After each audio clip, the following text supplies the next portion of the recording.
औज़ुबिल्लाहिमिनश्शैतानिर्रजीम बिस्मिल्लाहिर्रहमानिर्रहीम। दोस्तों साथियों अस्सलाम वालेकुम। रात के अंधेरे में एस्टेब्लिशमेंट के तजुर्बाकार वज़ीर ख़ज़ाना ने इस मंतक के साथ पेट्रोलियम मसनूआत में इजाफ़ा किया है कि उनको कहीं से ख़बर मिल रही थी कि पेट्रोल मसनूआत मार्केट से शार्ट हो रहा है, यानी उसकी ज़ख़ीरा अंदोज़ी हो रही है। तो उसने सोचा कि आवाम के ऊपर बोझ डाल दिया जाए। 35 रुपये पेट्रोल में और 35 रुपये डीज़ल में उसने इजाफ़ा किया है।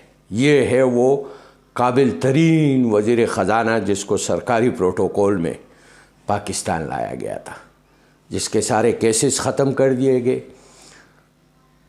जो लूटा हुआ माल जो ख़ज़ाने लूट के इस मुल्क से बाहर लेके जा चुके थे, जिसका अल्फिया बयान मौजूद हो 2000 में मुशर्रफ के दौर हुकूमत में कि मैंने मनी लॉन्ड्रिंग की है, मैं सहूलतकार था नवाज शरीफ ख़ानदान का मनी लॉन्ड्रिंग के अंदर।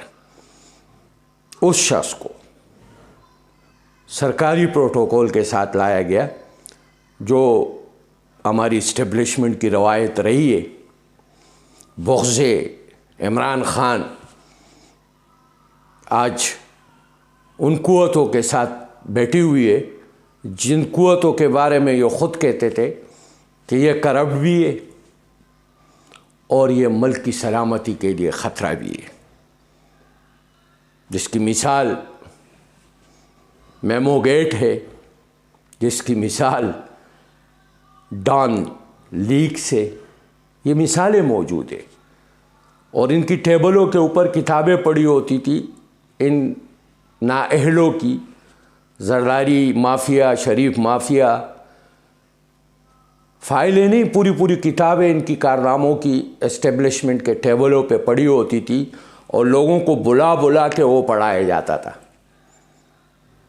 साफ़ियों को, दानिश्वरों को, सियासी लोगों को बुला बुला के वो किताबें पढ़ाई जाती थी कि इनके ख़िलाफ़ निकलो, इनसे इस मुल्क को बचाओ, इस जरदारी से बचाओ, नवाज शरीफ से बचाओ।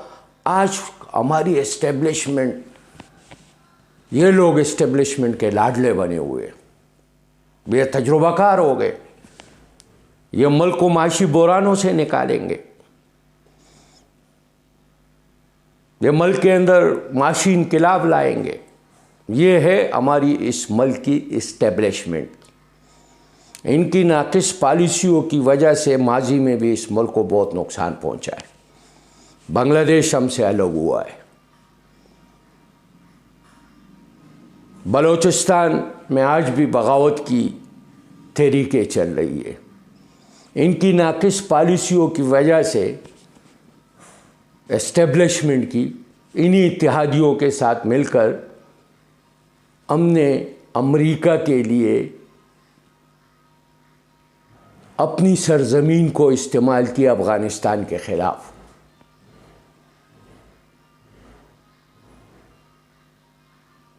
और अपने मुल्क को अनारकी और इंतशार की तरफ धकेला। माली जानी नुकसान हमने दूसरों की जंग के लिए, दूसरों की मुफादात के लिए जानी और माली नुकसान हमारे जवानों ने, हमारे आम शहरियों ने उस जंग में अपनी जानों के नजराने पेश किए। इनकी नाक़िस पॉलिसियों की वजह से, अगर आपको याद हो तो उजड़ी कैम्प भी हुआ था पिंडी के अंदर। एक क़यामत का दिन था, पूरे पिंडी के ऊपर मज़ाइल उड़ रहे थे और लोगों के घरों में गिर रहे थे। काफ़ी लोग उस वक्त शहीद भी हुए थे और ज़ख्मी भी हुए थे। इनको इस बात की फ़िक्र नहीं है, इनको इस बात की बिल्कुल फ़िक्र नहीं है।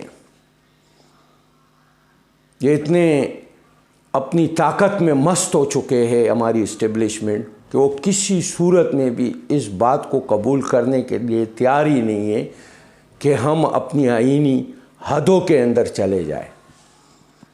इस बात के लिए बिल्कुल तैयार नहीं है। दूसरी तरफ हमारे माशी माहिरीन आजकल टीवी चैनलों के ऊपर बड़ी डिस्कशन कर रहे हैं कि जी माशी इनकलाबी पॉलिसियों की ज़रूरत है। मेरा एक आजज़ाना सवाल है कि जिस मुल्क के अंदर करप्शन को जायज़ करार दिया जा रहा हो,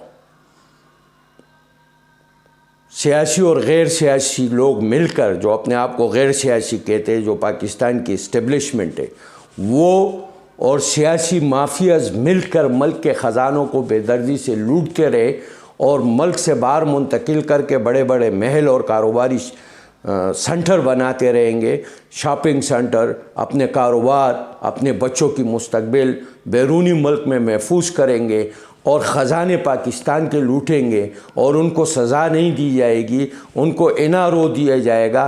ताजर ज़ख़ीरा अंदोज़ी से बाज नहीं आएगा, सियासतदान लूट मार से बाज नहीं आएगा, एस्टेब्लिशमेंट लूट मार से बाज नहीं आएगी।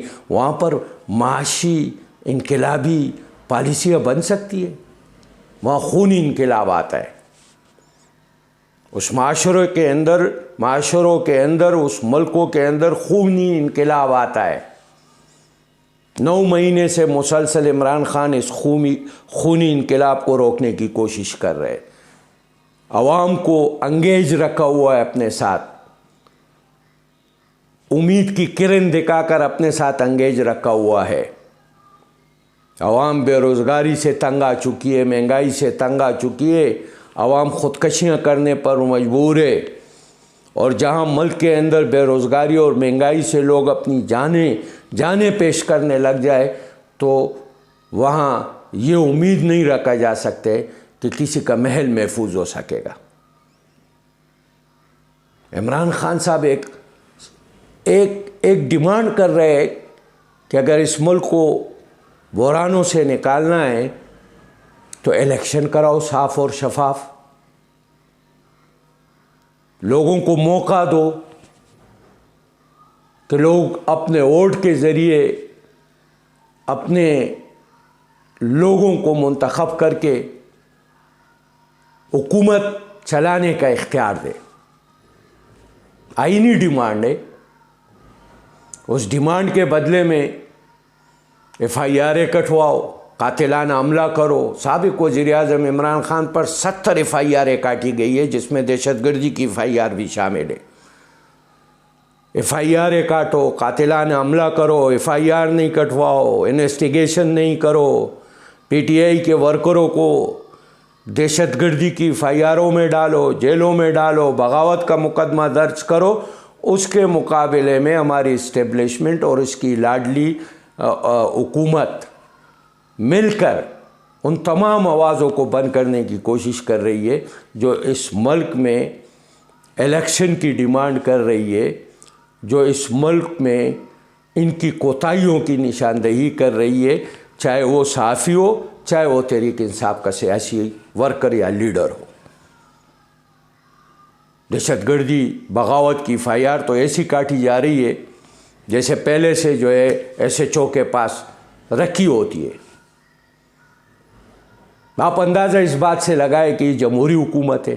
शर्म आनी चाहिए हमारी इस्टेब्लिशमेंट को कि सहाफ़ियों के ऊपर ऐसे FIR काटी जाती है जिसके अंदर उम्र कैद की सज़ा अमाद यूसुफ के ऊपर और सज़ाए मौत के दफ़ात शामिल हो। शर्म आनी चाहिए हमारी हुकूमत और हमारी इस्टेब्लिशमेंट को कि अरशद शरीफ को बेदर्दी से कत्ल कर दिया जाता है और उसकी माँ को FIR काटने की इजाज़त नहीं दी जाती है कि उसकी मुद्दत में FIR काटी जाए। शर्म आनी चाहिए हमारी इस्टेब्लिशमेंट और हुकूमत को कि अरशद शरीफ के इन्वेस्टिगेशन में रुकावट बनी हुई है, ताख़ीरी हरबे इस्तेमाल कर रही है। और हमारे माशी माहिरीन कहते हैं कि इस निज़ाम की मौजूदगी में जहाँ पर करप्शन को कानूनी हैसियत हासिल हो, लूटमार को कानूनी हैसियत हासिल हो, जहाँ पर गुंडे बदमाशों की हुकूमत हो, डाकुओं की हुकूमत हो, वहाँ माशी इनकलाबी पॉलिसियाँ बन सकती है। कानून की बालादस्ती के बग़ैर कोई मुल्क चल सकता है? इंसाफ के बग़ैर कोई मुल्क चल सकता है? सोचने का मुकाम है दोस्तों और साथियों। हर वीडियो के आखिर में ये बात ज़रूर करता हूँ, अपील करता हूँ, मुतालिबा करता हूँ नौजवानों से, तालिब इल्मों से, मज़दूरों से, माँओं से, बहनों से कि अब घरों से बाहर निकलो, इंतज़ार किए बग़ैर निकलो, वरना ये मुल्क हमारे हाथ से निकल जाएगा। ये मुल्क डाकू लुटेरों के हाथ लग चुका है। अगर हम खामोश तमाशाई बने रहे तो ये मुल्क हमारे हाथों से निकल जाएगा। बहुत शुक्रिया आप लोगों का कि आप लोग मुझे सुनते हैं, मुझे रिप्लाई करते हैं। आप तमाम दोस्तों का बहुत शुक्रिया।